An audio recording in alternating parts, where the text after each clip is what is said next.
ব্লগটা শুরু করছি। রান্না করব, তার জন্য এখানে একটু ধনেপাতা উঠিয়ে নিচ্ছি। অনেক ধনেপাতা হয়েছে দেখো। আর শীতকালে সব সবজিতেই ধনেপাতা দিলে কিন্তু খুব ভালো লাগে খেতে।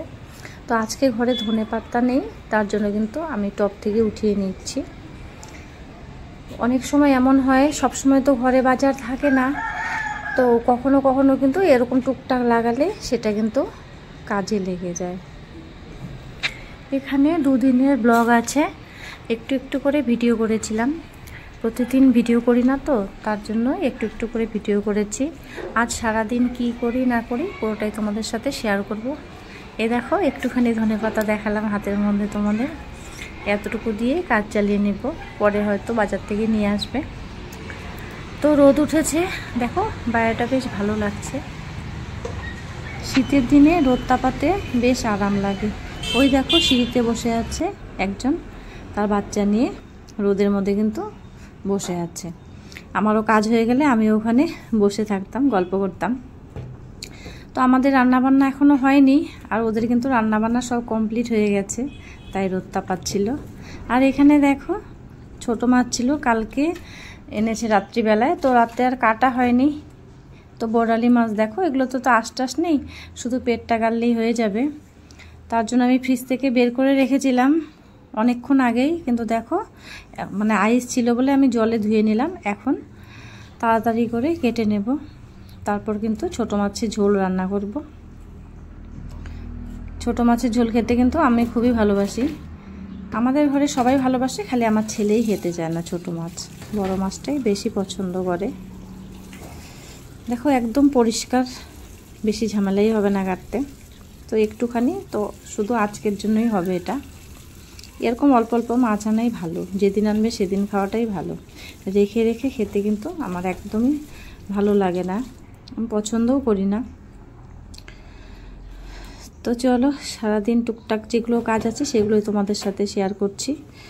যদি ভালো লাগে তাহলে অবশ্যই একটা লাইক করে কমেন্ট করে পুরো ভিডিওটা দেখবে। করোনার সময় থেকে রেডি করতেছিলাম, আর এখন কমপ্লিট করব। তাও জানি না কি বানাবো, হবে কিনা তাই জানি না। এই জায়গাটা তো পুরো নোংরা। ওইদিকে আমার মডেল আছে, এদিকে তেজপাতা, ওইদিকে বগুড়ি, নিচে বগুড়ির আচার, এদিকে সব মাঞ্জার হয়ে আছে। এই ঘরটাকে যতই আমি গুছিয়ে রাখার চেষ্টা করি, এলোমেলো হয়েই যায়। তাই খুবই খারাপ লাগছিল, তোমাদেরকেও দেখাচ্ছিল যে কি অবস্থা এই রুমটার। দেখো মা কি বানাই দিছে, এই যে ঝুরঝুরি কি জানি বানাই দিছে, দেখো সিগনেচারের। জানি না এটা ঝুরঝুরি হবে রে, কি হবে একমাত্র ভগবানই জানে। এর পিছনে দেখো ঠাকুর আছে। আমার ছেলে কি কি বলছে, আর সেই কথাগুলো শুনে কিন্তু আমি হাসছি। এখানে আমি মানে এই কাজটা করছিলাম সন্ধেবেলায়, সন্ধ্যের পরে আর কি। তো এখানে হচ্ছে জিন্সের প্যান্ট দিয়ে একটা মানে মাদুর তৈরি করব ভেবেছিলাম। তো করোনার সময় থেকে এটা শুরু করেছিলাম, তো কত বছর আগেকার কথা। এটা কিন্তু আমি আধা কমপ্লিট করে রেখে দিয়েছিলাম। জিন্স প্যান্ট কেটে কেটে তার মধ্যে সেলাই করে এটা কিন্তু রেখেছি। এই কাজটা করতে আমার অনেক দিন সময় লেগেছিল, কারণ জিন্স প্যান্ট যেহেতু শক্ত হয়, ওটাকে কিন্তু সেলাই করতে অনেকটাই কষ্ট হয়। তো আজকে করব কালকে করব বলে বলে আর করা হয়নি। তো তারপরে ভেবেছিলাম আর করব না। তো এখন আমি ভাবছি, এত কষ্ট করে যেহেতু এটা সেলাই করে রেখেছিলাম আধা, তো আজকে চলো এটা দিয়ে কিছু একটা বানিয়ে দিই। তো আমার ছেলে তো সবসময় ভাত খায় নিচে বসে, পাকাতে ঠান্ডা লাগে। শীতের দিনে তো খুবই ঠান্ডা লাগে, গরমের দিন তো কোনো ব্যাপার না। তার জন্য আমি ভাবলাম ছেলের জন্য একটা বসার আসন একটা তৈরি করে নেই, ওটাতে বসেও ভাত খাবে প্রতিদিন। এটার জন্য কিন্তু দেখো আমি এইভাবে তৈরি করছিলাম। জানি না বানাতে পারবো কি না। এই দেখো, আমার ছেলের সাথে যখন গল্প করছিলাম, গল্প করতে করতে কাজ করছি বলে আমার কিন্তু ভুল হয়ে গেছে, দুটোই নীল কালার পাশাপাশি হয়ে গেছে। এটাকে আবার চেঞ্জ করতে হবে।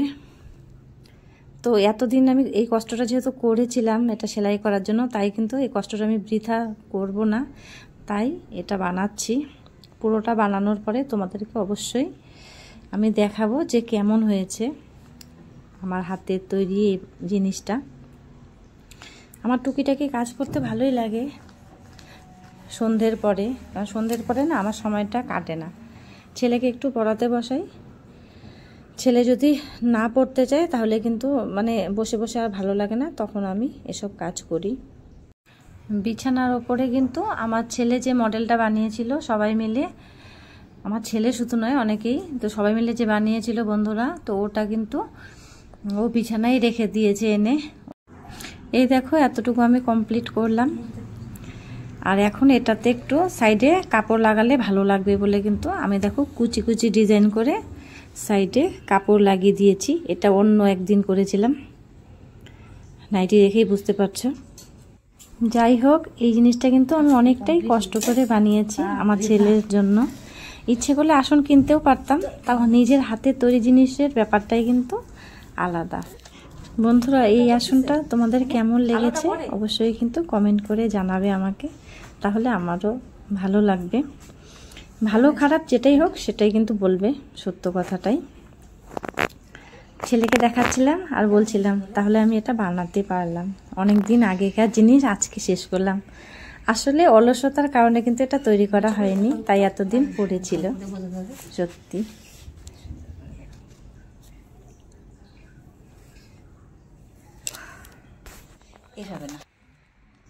এটা হলো রবিবারের ব্লগ।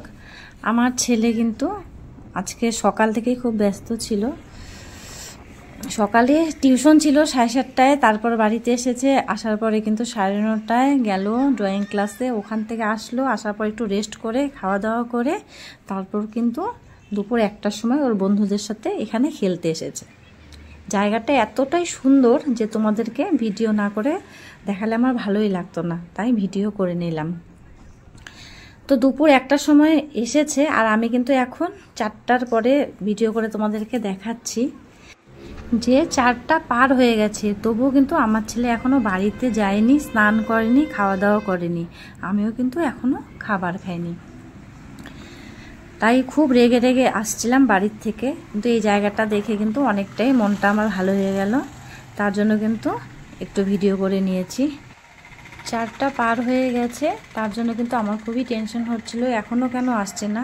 আর আজকের ওয়েদারটা কিন্তু খুব একটা ভালো না, পুরো হাওয়া হচ্ছে আর ঠান্ডাও ছিল প্রচণ্ড, তার জন্য কিন্তু আমি সোয়েটার চাদর পরে এসেছি। মানে এই জায়গাটা হচ্ছে মানে আমাদের যে এখানে হাই সেকেন্ডারি স্কুল আছে সেখানেই দেখো এই বাউন্ডারিটা, তো এখানে অনেকটাই জায়গা আছে খেলার। প্রত্যেক রবিবার আমার ছেলে কিন্তু ওর বন্ধুর সাথে আসে এখানে খেলতে। আর দেখো ভিউটা কতটা সুন্দর। তো ওপাশে আছে একটা শর্টকাট রাস্তা, ওই রাস্তা দিয়ে মানে আগে আসা যেত, ওখানে গেট ছিল না, এখন গেট বন্ধ করে দিয়েছে বলে কিন্তু হাই রোডের সামনে দিয়ে আসতে হয়। তো দেখতেই পেরেছো তোমরা কতটা গাড়ি টাড়ি যায়। তো আমি তো এসে অবাক হয়ে গেছি যে এত দূরে খেলতে আসে, মানে অনেকটা ঘুরে আসতে হয়, তো তার জন্য আমাদের বাড়ি থেকে কিন্তু অনেকটাই দূরে। এদিকে আমার ছেলে কিন্তু বোর্ড এক্সাম দিতে এসেছিল গতবার। এ দেখো এখানে কিন্তু হাইওয়ে আছে, এদিক দিয়ে গাড়ি যাচ্ছে। তো এখানের অনেকটা জায়গায় আছে, এখানে সবাই কিন্তু খেলাধুলা করতে আসে, কেউ কেউ গাড়ি চালাতে শিখতে আসে। আমরা এখানে আগে মর্নিং ওয়াক করতে আসতাম, খুবই সুন্দর জায়গা এই জায়গাটা। তো এখন ছেলেকে নিতে এসেছি, ছেলেকে নিয়ে চলে যাব কিন্তু বাড়িতে, কারণ এখনও খাওয়া দাওয়া হয়নি আমাদের। মোটামুটি 4:30টা পার হয়ে গেছে, তাও এখন আমার ছেলে খেলছে। এতটা খেলার নেশা কি বলবো তোমার। আগে ছোটোবেলায় কিন্তু ও এত খেলাধুলা করতো না, কিন্তু এখন দিন যাচ্ছে বড় হচ্ছে আর ওর কিন্তু ক্রিকেট খেলার নেশা খুব বেড়েই যাচ্ছে। পড়াশোনার প্রতি মনটা খুবই কমে গেছে। আগে কিন্তু পড়াশোনায় ভালোই ছিল, খুব ভালো করে পড়াশোনা করতো, কিন্তু এখন আর করে না।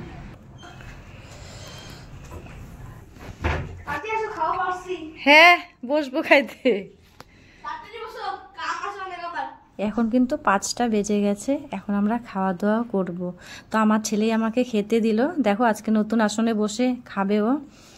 খাওয়া দাওয়া আমি আর বেড়ে দেইনি, ও নিজেই বেড়ে নিয়েছে দুজনের জন্য। এটাই ওর শাস্তি ছিল দেরি করে আসার জন্য, যে ও নিজের খাবারও পারবে, আমাকেও খেতে দেবে। আর আমি এখানে বিছানায় শুয়েছিলাম। তো আজকের থেকে আমি আর ওকে যেতে দেবো না খেলতে, ও যদি ঠিক সময় মতো না আসে। তো এখনকার মতো টাটা।